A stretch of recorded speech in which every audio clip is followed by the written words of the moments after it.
I've noticed in the success space, a lot of people like to brag about their successes, but very few are willing to talk about the struggle. It's become my mission to identify those key points along the journey and to help people get past those roadblocks. My brother said the word journey. You're writing your life story every single day, and it has to be important to you. My brother Ben and I have spent a long time together. Most of our relationship was in prison, locked up behind bars. But Ben, out of all the people that I've known and done time with and struggled through life with, Ben has stayed true to his commitments and developing a platform for us to build on. We all have a story to tell. Many of us don't realize this until we're asked to tell it.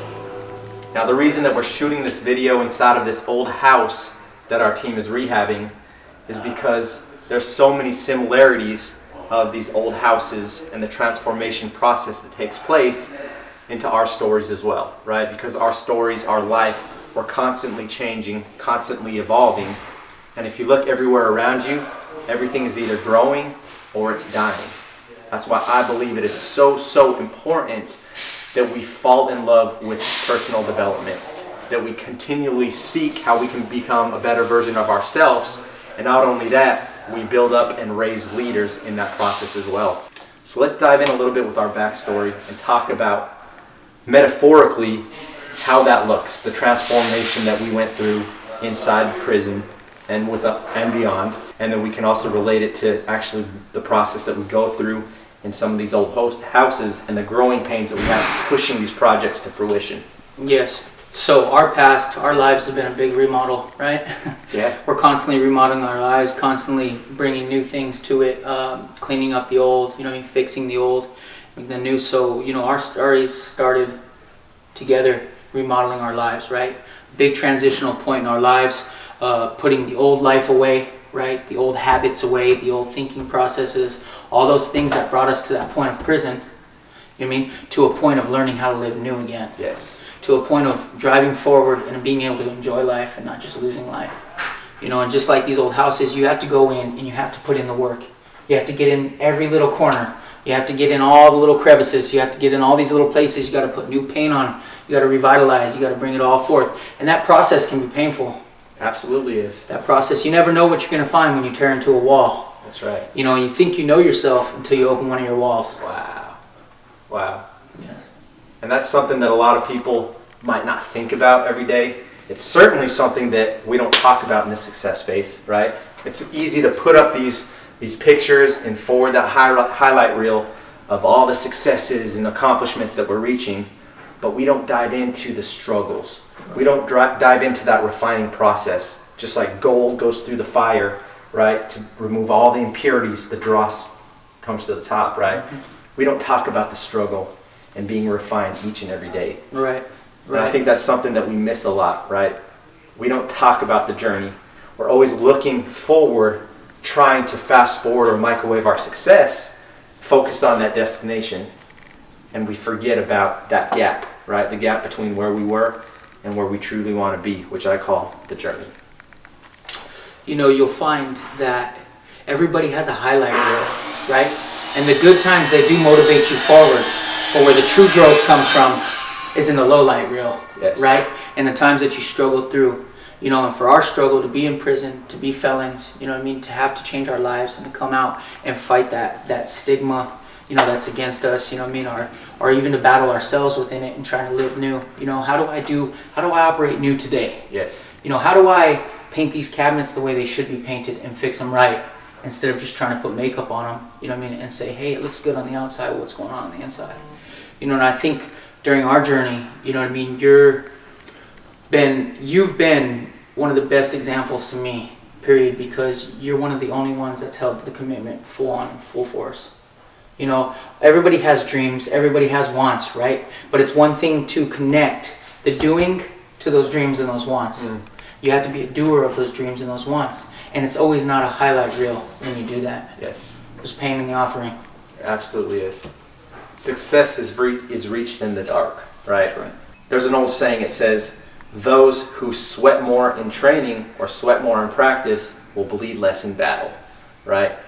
Preparation in that offering, right? You got to make a commitment. It starts with yourself, right? Once you make that commitment inside of your heart, has to be a feeling, has to be a belief, where you basically cross out any other way of doing things and you're making the commitment to yourself to move forward.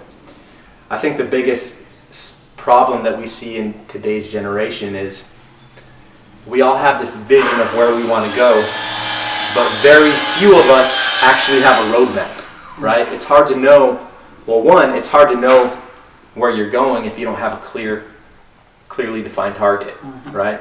You can never hit a mark that you don't know that you're aiming at, right? So the first problem that I believe we're reaching in life, in business, is we don't have that clearly defined target, right? So I believe that should be the first step in anyone's journey. Figure out where you want to go before asking for directions. Right.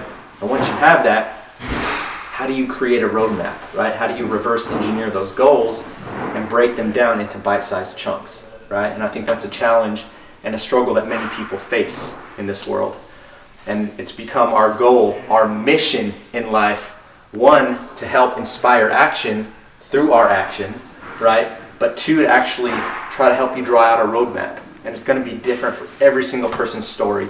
It's going to be different, in every single one of our chapters too, right? Because that roadmap might change from one season to the next. But the quicker that you can get real and genuine with yourself, the quicker you're going to find what your true calling or your true purpose is. And then it's just a matter of trusting that process, right? Trusting that process, honoring the commitment, and giving it time so that you can respect the results.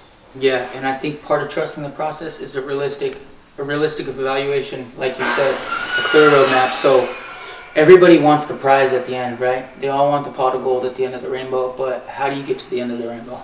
Right. How are you going to get there? I mean, are you going to wake up for work on time? Are you going to get up every day and do it? When you crack open that wall and you realize all the studs have been eaten by termites, are you going to say, okay, we're going to replace the whole wall? It's going to be a little journey right now. Or are you going to take the easy route? You're going to take the easy route. And cover it up. Cover it up. Put a Band-Aid over a gaping wound. That's right. That we can all act like it's not there, right? But inside you're bleeding out. Yeah. Inside you're seeking for purpose. You're trying to find your calling, find your community, whatever that might look like, right? You cannot just try to cover things up and put a Band-Aid over it. So the quicker that we can bring that to the light, it's almost like, in our lives, for those of us who, we all have struggles, we all have challenges, right? But it's when we're not able to stand firm in the middle of that struggle and actually bring it to the light, that we can actually bring it into fruition. Yes, and that's why you see brothers and sisters, people, men and women, that's why you see people with great vision, die out after a while. That's why you see that, because they put makeup on it. They enjoy those times more than the struggle. Yes. More than the building. That's big. I like that a lot. So if nothing else, we hope that this conversation simply inspires you. We want to open up many more opportunities to have these conversations, because I believe that it needs to be brought to the light, right? We're all living here, standing in this gap in this game called life. None of us know completely what we're doing, right? But the more that you can surround yourself with an inner circle, the more you can build a power team around your vision and start to put plans and processes in place to reach those goals, the quicker you're going to get to the results that you're seeking, right? There's not any quick fixes or microwave processes to success. But the quicker that you can get real with yourself, the quicker you're going to be on your journey to success. Stay inspired.